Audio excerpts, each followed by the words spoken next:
Ассаламу алейкум, урматтуу үйөрмандар. Сиздер менен кайрадан Көк Бөрү каналы. Бул чыгарылышта улуттук курама командага жаңы кайсы оюнчулар кошулду? Улуттук курама команда экинчи сборун баштадыбы? Манас Ниязов машыгуулар тууралуу эмнелерди айтты?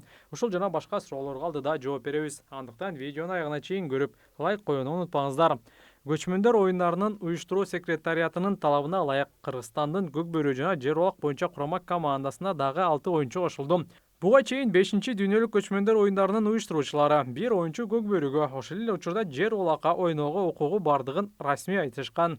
Ушундан улам Кыргызстан жалпысынан 2 спорттун түрүндө 18 оюнчуну дайындап жаткан. Мындан бир нече күн мурун Казакстан тарап Кыргызстан үчүн жогорудагыдай жобону жокко чыгарып, бир оюнчу 2 спорттун түрүнө катышууга болбостугун билдиришти.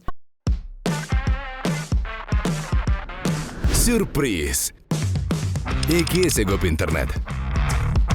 Переходи на О тарифтеринде. Сенде дагы көбүрөөк мүмкүнчүлүктөр бар. Көбүрөөк баарлашуу, көбүрөөк көрүү, көбүрөөк ырахаттануу. Жазды О мобилдик оператор менен тосуп ал. Ушундан улам Кыргызстан Көк Бөрү менен жер олакка өз-өзүнчө спортчуларды алып бармай болду. Натыйжада Кыргызстандын улуттук курама командасына жогорудагы оюнчулар кошулду. Сейитбек Анарбек уулу, Ерсултан Айдаркан уулу, Кыяс Ниязов, Арген Абдуллаев, Тойчубек Коргонбаев, Байыш Акылбеков.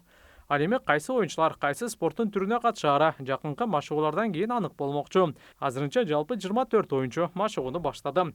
Кыргызстандын Көк Бөрү жана жер олак боюнча улуттук курама командалары окуу машыгуу жыйынынын 3-чү этабын баштады. Биринчи этап 10 майда башталып, курама командага кирген аттарды тандоо жана таптоо иштери жанданган. Экинчи этап 4-июль күнү башталып, курама команданын балдары физикалык даярдыкты чыңдоо, аттарды суутуу иштерине киришип, 24-июлга чейин Чолпон Ата шаарында болду.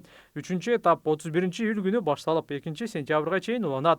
Бул аралыкта курама команданын балдары физикалык даярдыктан тышкары аттар менен бирге машыгууларды өткөрүүсү пландалган.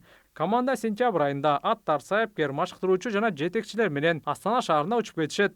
Урматтуу көрөрмандар, сиздердин оюңуздарча Көк Бөрүгө кайсы оюнчулар, ал эми жер улакка кайсы оюнчулар барыш керек деп ойлойсуздар? Ой пикир калтырыңыздар. Көк Бөрүнүн легендасы Манас Ниязов машыгуулар тууралуу төмөнкүлөргө токтолду. Көк Бөрүгө кызыккан себеби мен атам Көк Бөрү тартчу. Атамдан кийин агаларым тартты. Менден чоң 4 агам бар, 4 тең тартты. Ошолорго ээрчип жүрүп, ошолордун аттарын топтоп берип жүрүп эле кызыккам.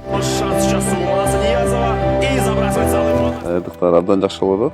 2 ай даярданганыбызга почти 1 ай болуп калды. Дагы 1 ай даярданабыз буюрса. 2 команда барабыз Кыргызстандан буюрса. Көк Бөрүгө көбүнчө ошо Big Sir Sport спонсоровать этет. Мисалы, каяка барсак да ошо форма тигип берет, улакка форма тигип берет, парадный форма, тренировочный форма тигип берет. Ошо тренировкага дагы көп келебиз. Эми Big Sir менен иштешкенибизге 2016-дан бери иштешебиз. Эми жаккан жери Кыргызстандан чыгат. Кыргызстандын мындай патриоттук сезимдерин ойготот турган кийимдерди көп чыгарат. Өзүбүздөн чыккан нерсени колдошубуз керек го. Эң биринчи спорттон биринчи адам болгула, ар дайым жөнөкөй болгула, кичпейил болгула. Силер ар дайым адамга болгон мамилеңер туура болуп, улууга болгон, кичүүгө болгон мамилеңер, ата-энеге болгон мамиле жана тренерлериңерге болгон мамилеңер жакшы болсо, Аллах таалам силердин ошол эмеңерди, поступагыңарды карап, Аллах таалам силерди эч качан жолго таштабайт. Ошондуктан спорттон биринчи адамгерчилигиңерди оңдо болгула, анан Кудайым буйрса, Аллах таалам анан талыкпай мээнет кылгыла, тренерлериңерди сөзүн уккула, анан жаман чөйрөдөн алыс болгула.